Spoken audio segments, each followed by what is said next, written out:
বিশ্ব লোকে বলে সাকিব বাংলাদেশের পোস্টার বয়। শুধুমাত্র বাংলাদেশে নয়, তিনি ওয়ার্ল্ড সুপারস্টার। যখনই গুগলে সার্চ করা হয় who is the best cricketer of the world, কখনো কখনো সাকিবের নামটাই সবার আগে আসে।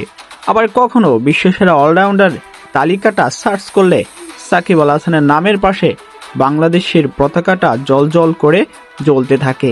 কিন্তু রাজনৈতিক প্রতিহিংসার কারণে নিজ দেশেই খেলতে পারেননি তিনি। এবার চ্যাম্পিয়ন্স ট্রফি থেকেও বাদ গিয়েছেন এই অলরাউন্ডার। একত বিদেশি গণমাধ্যম এবং বিদেশি ক্রিকেট বিশ্লেষকরা বলছেন সাকিব ছাড়া বাংলাদেশ নাকি চ্যাম্পিয়ন্স ট্রফিতে একটি ম্যাচও জিততে পারবে না।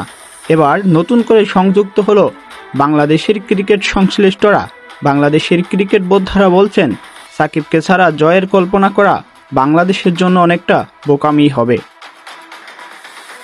দর্শক, আপনি কি মনে করেন? অবশ্যই কমেন্ট বক্সে লিখে জানাতে ভুলবেন না।